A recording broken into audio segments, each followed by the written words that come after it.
Bonjour à tous, au programme aujourd'hui on va aller voir Alstom qui est sur une zone de résistance importante, mais on va voir qu'il y a peut-être un motif d'espoir si jamais on franchit cette résistance. On aura peut-être de beaux jours devant nous pour Alstom et peut-être un regain d'énergie pour cette action qui a vraiment beaucoup de mal depuis plusieurs mois et plusieurs années.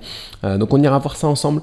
On ira voir également en fin de vidéo, le SP500 et le Nasdaq pour les marchés américains ainsi que le CAC 40 pour le marché français. Mais on commence avec Alstom que je mets en mensuel et en grand écran. Alors Alstom, comme je le disais en mensuel, bon c'est pas joyeux, il y a eu des grosses chutes, enfin voilà, c'est difficile pour cette action, ce qui nous intéresse ici, c'est en ce moment, c'est les 6 derniers mois qui commencent à être intéressants.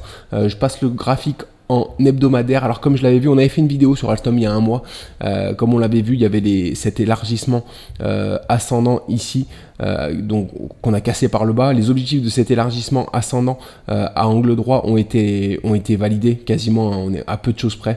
Ils sont validés dans 91% des cas. Bon, on peut estimer que ça a été quasiment le cas. On a fait 90% de la baisse attendue, donc voilà. Depuis ces objectifs, on voit ici qu'on est en train de tenter de repartir vers le haut. On est sur une zone importante ici de résistance. On voit cette zone a joué le rôle de support ici et ici. On l'a violemment franchi après un beau gap et sûrement une publication de résultats ici. Et là, on voit on est dessus et elle joue maintenant le rôle de résistance. On va avoir du mal à la franchir. Par contre, si on la franchit, c'est intéressant, je trouve, ce qu'on est en train de faire ici. Regardez cette forme arrondie ici. Ça nous fait penser à une sorte de rounding bottom. Et les rounding bottom, en général, rejoignent les plus hauts de la tendance. Donc ici. Donc si jamais on franchit cette zone de résistance ici, je pense qu'on aura de bonnes chances en tout cas d'atteindre les 28,50. Avant ça, il y aura encore une zone de résistance ici parce qu'il y a un gap, on va aller le voir en journalier, il y a un gap qui est important. Mais voilà, on aura peut-être des motifs un peu plus joyeux pour Alstom, des motifs d'espoir un peu plus importants pour cette action. Donc on va aller la voir en journalier. Alors en journalier, c'est intéressant, il y a une publication de résultats le 8 mai. Donc ça va peut-être déterminer la suite de ce qu'on peut attendre du coup sur cette résistance. Si jamais grâce à cette publication de résultats on franchit cette résistance, là je pense qu'on pourra peut-être partir sur un beau rallye haussier. Donc voilà, la zone de résistance c'est toujours les 16,05. Voilà, on aura également une nouvelle zone de résistance ici du coup au 21,18. Si je tire cette ligne, on voit que ça a également été un support historique, voilà ici, donc voilà, et également ici. Donc ça a été une zone importante, sur laquelle qui a joué le rôle de support ici, plus ou moins le rôle de résistance ici et ici. Ici le rôle de support et ici également avant d'être cassé violemment par le bas avec ce gap. Et probablement cette publication de résultats, j'ai pas le souvenir de ce que c'était, mais je pense que ça va être une publication de résultats. Il y a que ce genre d'événements, je pense, qui font des gaps comme ça. Alors visiblement elle a été mal reçue en tout cas, donc voilà. Alors il y aura donc une zone de résistance ici si jamais on franchit cette zone de cette actuelle résistance des 16,05. Mais encore une fois, ce rounding bottom nous laisse peut-être présager un retour au 28,50. Donc on va suivre ça. Alors j'avais fait la vidéo il y a un mois. On était ici, on n'avait pas franchi les 14,38 qui étaient les objectifs du coup du triangle ascendant ici et également une zone de résistance. Donc je pensais vraiment être repoussé. On a été légèrement repoussé, mais on est reparti vers le haut tout de suite.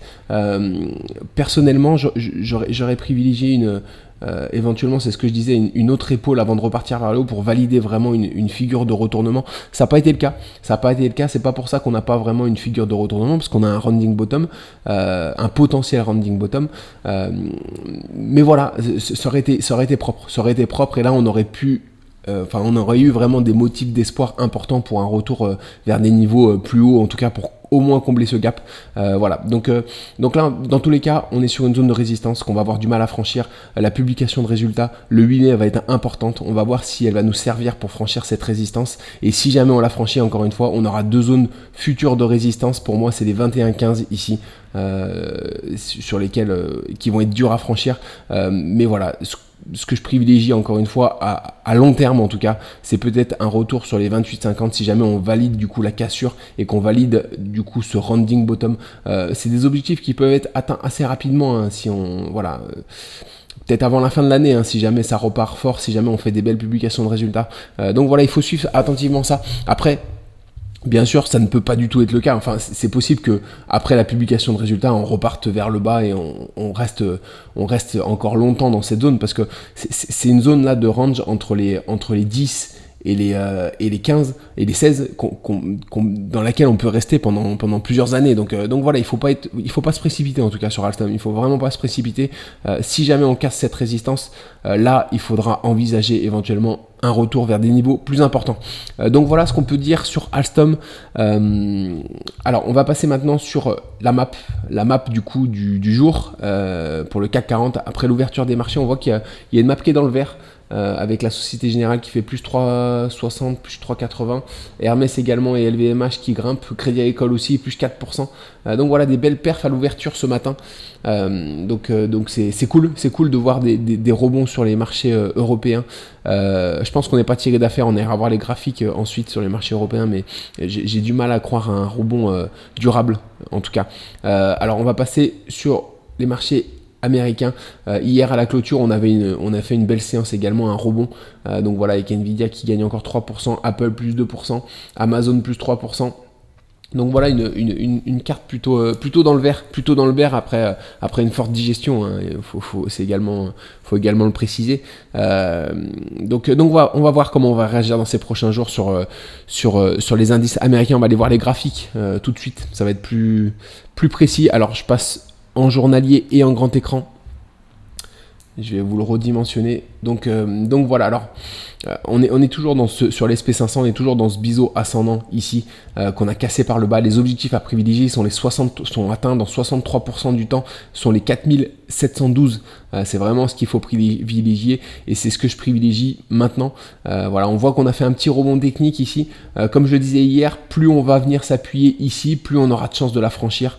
Voilà, donc il faut rester vigilant à ce scénario, mais encore une fois, ce que je privilégie vraiment, c'est plus voilà, un retour vers le bas pour atteindre enfin ces objectifs. Si jamais on atteint ces objectifs, on aura un potentiel de hausse assez important ensuite hein, pour au moins aller aux 5710. Donc c'est pour ça que ce ne sera pas forcément une mauvaise nouvelle. Au moins on aura digéré la correction et là on pourra se tourner vers une nouvelle hausse et prendre des achats importants. Même si c'est encore le moment, même si c'est déjà le moment en tout cas de prendre des achats. Donc voilà, parce qu'on a fait une correction quand même de 5%. Donc si on prend pas voilà les positions à l'achat, faut pas les prendre quand on est sur des marchés, quand on fait que grimper, il faut les prendre justement quand on digère un petit peu. On peut avoir des digestions plus profondes hein, et même ici hein, quand on arrivera sur cette zone, on pourra aller encore faire une correction plus profonde. Hein. C'est pas pour ça qu'il faut pas tenter d'initier des investissements ici sur ces niveaux et surveiller les actions qui sont sur des belles zones de support. C'est important parce que c'est là où se font les performances ensuite si on repart vers le haut. Donc voilà, mais en tout cas pour résumer le SP500, je privilégie toujours ce retour vers cette zone des 4712 à moyen terme. Donc on va suivre ça, c'est pas pour ça qu'on peut pas revenir tester les 5108 ici à court terme dans les séances qui vont venir, soit la séance d'aujourd'hui, soit les séances de la semaine prochaine. Mais encore une fois, ce qu'il faut privilégier, c'est un retour vers le bas. Concernant le Nasdaq, je vais le passer en journalier et en grand écran également.